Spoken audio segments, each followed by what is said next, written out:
Mid day meal में छिपकली मिलने के मामले में किचन मैनेजर ने प्रधानाध्यापक पर साजिश रचने का लगाया आरोप। कहा, फल और पैसे की डिमांड न मानने पर प्रधानाध्यापक ने रचा है षड्यंत्र। बक्सर सदर प्रखंड के हरिकिशुनपुर गांव के मध्य विद्यालय में मिड डे मील में छिपकली मिलने के मामले में नया मोड़ आया है।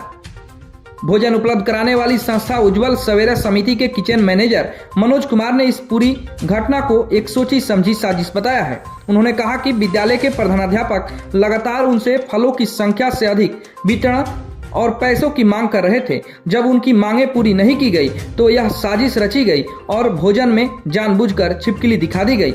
मनोज कुमार ने बताया कि भोजन पूरी प्रक्रिया के तहत स्वच्छता और सुरक्षा मानकों का पालन करते हुए तैयार किया जाता है।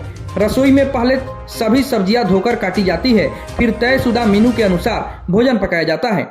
खाना पकने के बाद उसे गर्म ही स्टील के कंटेनरों में सील करके ले जाया जाता है। विद्यालय में पहुंचने पर प्रधानाध्यापक और एक शिक्षक मिलकर उसे चखते हैं, फिर चखने की पुष्टि रजिस्टर पर हस्ताक्षर करके करते हैं। उन्होंने दावा किया कि जिस भोजन में छिपकली दिखाने की बात कही जा रही है उसमें इस तरह की गड़बड़ी संभव ही नहीं है, क्योंकि भोजन पूरी तरह से ढका और सील किया जाता है। मनोज कुमार ने यह भी कहा कि जिन बच्चों को अस्पताल में भर्ती कराया गया है उनमें से कई बच्चों ने खुद कहा है कि उन्होंने भोजन किया ही नहीं था। इसके बावजूद सभी को सामूहिक रूप से अस्पताल भेज दिया गया था, जिससे यह स्पष्ट होता है कि यह संस्था को बदनाम करने की साजिश है। इस पूरे मामले को लेकर शिक्षा विभाग और जिला प्रशासन सतर्क हो गया है। जिला अधिकारी अंशुल अग्रवाल के निर्देश पर प्रधानाध्यापक और संस्था दोनों से 24 घंटे में स्पष्टीकरण मांगा गया है। फिलहाल जांच जारी है और दोषियों पर कार्रवाई तय मानी जा रही है। शिक्षा विभाग भी इस घटना को लेकर गंभीर है और जल्द ही पूरे मामले में सच्चाई सामने आने की उम्मीद है। विद्यालय में मध्याह्न भोजन में छिपकली मिलने की बात जो है, खबर जो है सामने आई थी, क्या मामला है पूरा?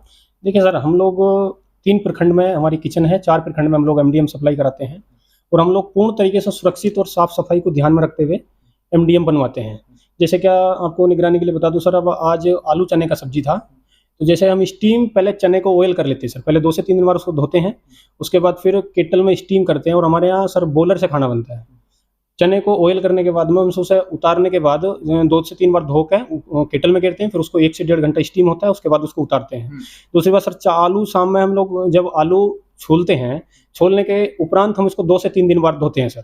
उसके बाद हम लोग उसको केटल में गिरते हैं, उसको ऑयल करते हैं। ऑयल करने के बाद यहाँ तक की प्रक्रिया ये है सर, उसको कि चने को हो, दाल हो या कोई भी साग सब्जी हो, एक बार कारीगर के हाथ में 3 से 4 बार वो सब साग सब्जी निकलती है, तो उसमें सर पॉसिबल नहीं है। दूसरी बात सर, हम जिस स्टीम पे खाना बनाते हैं कुकर पे सर, उस पर कोई भी चीज गिरने के बाद इस चीज जैसे छिपकली, आप हरिकिशनपुर की बात कर रहे हैं सर, उसमें छिपकली 100% श्योर है, उसका एक भी शरीर का अंग भंग नहीं है।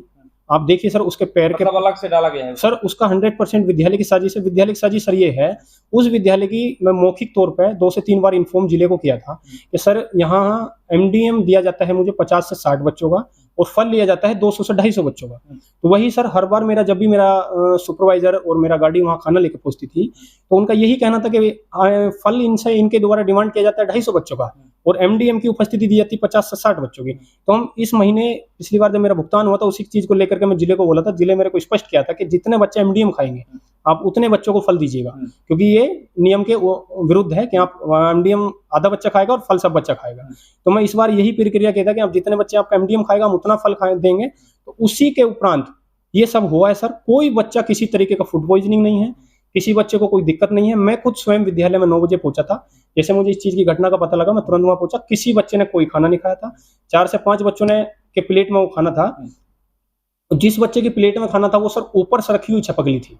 छपकली का कोई अंग भंग नहीं है। उसके बाद मेरे वहाँ 1 से 1.5 घंटा रहने के उपरांत विद्यालय में, वहां से मैं जब निकला तो हेडमास्टर साहब की साजिश के तहत गांव के सभी लोगों को इकट्ठा किया गया कि भाई यहाँ से अगर जिले में जैसे आपके विद्यालय में कोई टीम नहीं आ रही, कोई जांच नहीं हुई इस तरीके की, तो इसको मैं आगे लोगों तक कैसे फॉरवर्ड करूं कि लोगों को गलत मैसेज जाए कि एमडीएम का खाना खराब आता है। उन्होंने ये साजिश करके बच्चों को, उनका खुद कहा मुझे कि 5 से 6 बच्चे ही एमडीएम लिए हैं। खुद उन्होंने मेरे से कॉल पे ये शब्द कहा कि 5 से 6 बच्चे एमडीएम खाए और ये 35 से 40 बच्चों को जांच के लिए भेज दिए ताकि जिले के हर अधिकारी को पता चले कि खाने में छिपकली निकला है। ये इनकी साजिश है।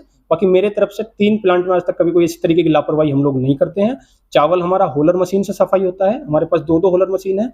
कुल्लर मशीन से सफाई होने के बाद 2 से 3 बार उसको धोया जाता है, तब उसे बनाया जाता है। वैसे ही सेम सब्जी की प्रक्रिया है। आपसे कमीशन भी मांगा गया था क्या? सर वो 2-3-4 बार इसलिए इस चीज का इन्फॉर्म आता था कि बच्चों के कुछ खर्च को लिए हमारा मदद कीजिए, तो वो सब चीज हम पॉसिबल सर हम इस चीज का वितरण नहीं करते। बच्चों को हम मध्याह्न भोजन देते हैं, जो कॉस्टली में मिलता है उस कॉस्टली में हम बच्चों को संपूर्ण और स्वच्छ खाना विद्यालय तक पहुंचाते हैं सर। आपका परिचय क्या हुआ? मेरा नाम मनोज कुमार है, मैं सर किचन इंचार्ज हूँ यहाँ।